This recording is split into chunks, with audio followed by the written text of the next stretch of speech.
Hello, it's Beth Rigby counting down to our first proper electoral dysfunction, coming to your podcast feed on Friday, March the 1st. Me, Conservative peer Ruth Davidson and Labour MP Jess Phillips in your ears every week. But we didn't want you to wait until March, and we also wanted to explain why it's called Electoral Dysfunction. We have called this pod Electoral Dysfunction for two reasons. One, we're heading into a general election. And two, more broadly, politics isn't working for lots of people. And also, it's not just us heading for an election this year. We've got a bonanza year of elections. Over half the world's population are going to the polls. That's over 4 billion people in 40 countries. We thought it's a great time to talk about leadership, campaigns, what do voters want, what don't they want, why isn't politics working? I've got two practitioners here who spend their time thinking about it. They spent their life doing it. Jess is on the doorstep, I imagine, a lot. But what I thought I would kick off with was this dinner I went to on Monday night, and it was hosted by a public relations firm called Edelman, right? Yep. It was one of these great and good dinners, and I go along, and I just thought I was turning up to have a nice drink and like some nice food, but I actually had to sort of contribute to the dinner.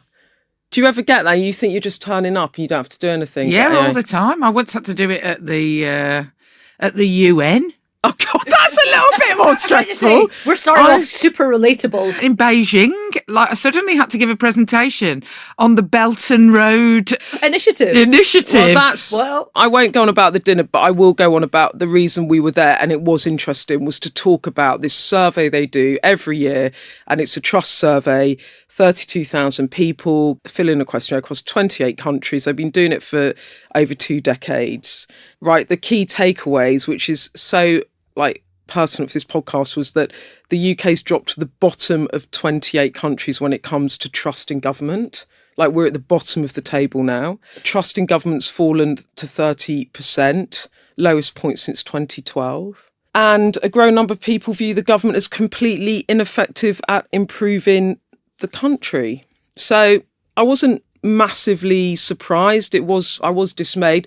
We all wrung our hands about it a bit rather than have any answers. But Ruth, what do you think about that? What's going on? Well, I'm wondering what on earth went wrong in 2012, because I'm trying to think about it, and that was the Olympics.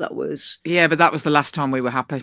2012, I think, is the last time that they could. Yeah, so I think so. It was post the crash, post the expensive scandal in 2009. Yeah, but it was sort of like things were still okay and people were happy at the year of the Olympics. That was the last point at which the country felt sort of satisfied. But if it's the lowest point since 2012, it suggests that 2012 it was also about 30%, and it got higher after that. And it grew. High trust levels actually during COVID. Yeah. When the public really had to rely on the government to... I'm not sure they were trusting the government, actually. I think they were trusting Jonathan Van Tam and Valence.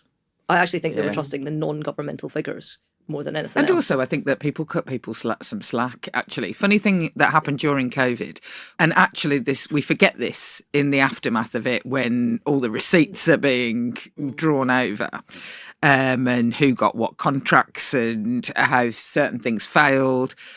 The British public, for the first time ever during that period, did two things. They recognised their own privilege.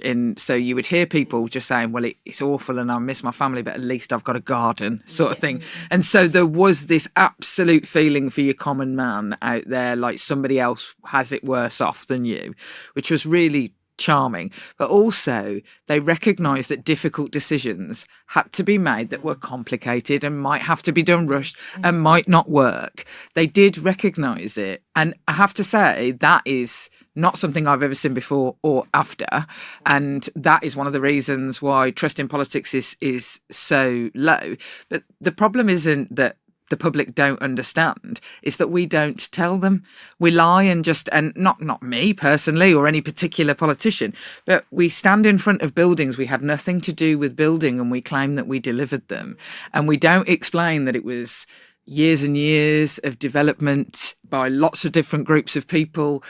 We cosplay by putting on builders' outfits and pretend that we did something. And then people surprisingly go, well, I'd quite like a new hospital. Look, it's really easy. You said it's really easy to build this new hospital.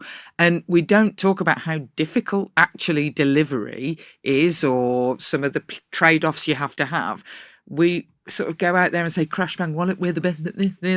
I think you're right, but it feeds into two things. One is that people aren't daft. So they got that there was decisions that they themselves would never want to make during COVID, and that people were, by and large, making them for the right reasons, with the best of the information that they had. And if the information changed, then the decisions changed, and they got all of that.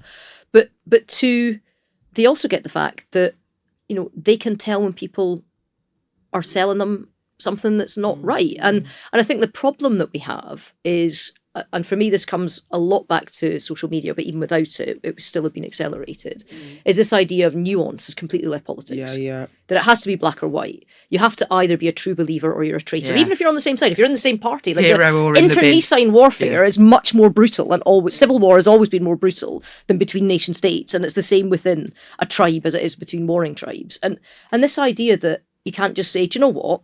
This thing that we've built, it doesn't have, this hospital maybe doesn't have as many beds as we wanted, but it's better than what you had before, and it's going to be able to do X, Y, and Z. And we're really pleased we've done that, and we'll try and do A, B, and C later and build it on, and say, and just be honest about it. You have to say this is the best hospital that's ever been built, and it's not true. We should just trust the public too. Yeah. But I have to say, I don't mean to slag off your people, Beth, but I think that the media make it hard. In who was trusted as well, I'll just put it on.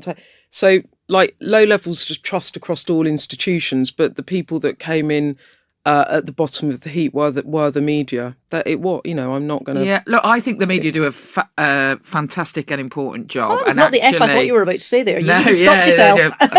And I don't have any particular problem with the level of scrutiny that they put politics under. I think, actually, sometimes I wish it was greater. What I would say is that politicians are not in a space, whether that has been created by 24-hour media, where you have the time for nuance, where also you can say, we tried this out because in good faith we thought it would work, and you know what, it didn't work. And I'm sorry that cost money, but it was worth a go, because if you don't try anything, but you can't say that, because the second you undo something, everyone goes, you Dan. But isn't that, this is kind of what we're going to, I don't want to be earnest, I don't want to get over earnest, but this is part of the idea of the podcast, isn't it, that we can actually talk a bit about how does a sausage get made, what's really going on, why am I asking that question, why can't you put any nuance into an argument? But the other thing that came out of this was that more than 70% of the country said that they wanted forceful reformers to bring about change in politics. Yeah, do you know, actually, this terrifies me, because... Tyrants. Yeah, no, basically, and particularly among younger voters. Absolutely. The figures that you see for people that think that actually having a strong person with firm beliefs just doing stuff rather than having... democracy. Yeah, without having like that kind of annoying sort of mechanism that is democracy would be brilliant, thanks. And I just think... Do you know, I don't know whether it's because actually the rise of democracy around the world means that we've got fewer despots to point to.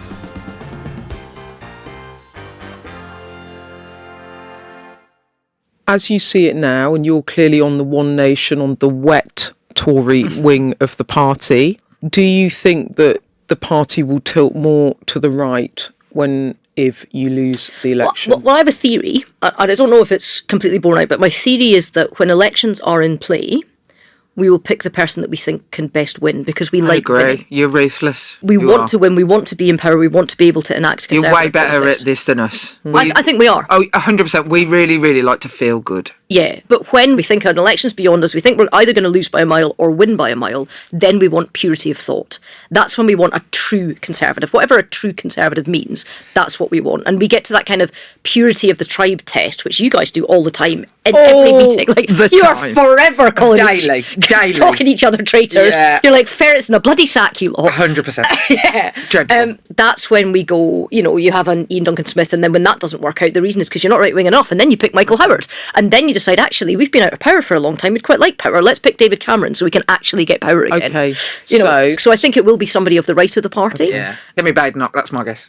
Interesting. I So don't know. Maybe. I'm going to throw some names at you because I'm not the best arbiter of this. I know, but I'm working on the basis. Okay, I'm going to give you some names. Okay, so we've sort of narrowed it down to the right of the party. I'm going to give you.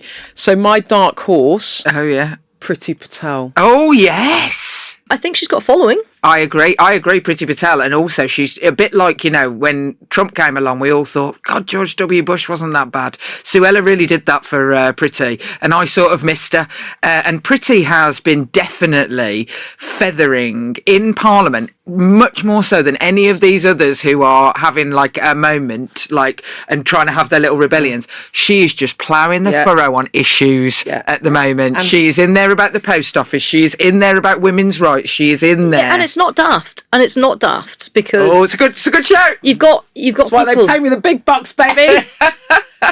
Yeah, and I think the contrast with Suella is quite interesting because I think there's people that kind of lump those two together in the same sort of grouping. Yeah, they should. And actually, in terms of reflection, Priti comes out better out of that reflection. 100%. No, and the reason I actually, as ever, Beth tries to pass off someone else's idea as her own. The reason I actually say Priti is because Suella's Braverman kind of blew herself up by going so tonto against Sunak. And as you said, if you're worried about your seat, you actually want a bit of unity. So she kind of overplayed her hand. She did. Badenoch has been seen as being disloyal, but many in her party would argue she is a good communicator. And then Priti, the reason I say this, Ruth, is because the other day I was talking to some of the One Nationers, and I said, if it goes to the right, who can you do business with? They said, we can do business with Priti. I remember sitting down at dinner with Amber Rudd once, who, you definitely define as One Nation, and her talking to me about how actually she works quite well with Priti, and I remember being like, how is this possible? Well, actually, but she was... Weirdly, we come from entirely opposite ends of the party, but when she was Home Secretary, there was plenty of things that I went out and said, I'm not sure I quite agree with that, love. Could be maybe tone it down a little bit. But I had a constituency case of a person who'd been raped and her rapist had been released, and he was an African national. I think it was from Nigeria, from memory of the case. And he'd been on the plane 3 times for deportation, and his lawyer had got him off the plane 3 times. And the woman's father had been in touch with the office and was at the absolute end of his tether. And I met with her, I'd spoken to her, and followed the whole case through, got back on the plane. And the third time that it had happened, and I'd raised it with Priti, I'd spoken to Priti, just because of around the timing it was, ended up doing it by video link, but was good. She got in touch, she worked closely, she personally met the woman. She did loads of stuff, like none of this was in the press, none of it was for the show, none of it was for the cameras, it was just to do the job. The week after and actually she worked really hard. The week after David Amos died, those of us who are of the highest security risk, of which I am one of 10, they really ramped up our security, as they always do in these moments. And Priti Patel was really good friends with David Amos. She was his neighbour. She was really good friends. And every Sunday for 4 weeks, at about 9 o'clock at night, she would ring me and ask me if I was all right. You don't forget that sort of thing. Yeah, and there's no need, she didn't need to do any of that in either case. Nobody else's for no benefit. When she texted me and said, it's Priti, can I give you a call? Funnily enough, I had to text Brendan Cox and say, is this actually Priti Patel's phone number? And he was like, it is. Yeah. So, but she would sit and talk to me and just ask me if I was all right. Electoral Dysfunction, available every Friday wherever you get your podcasts.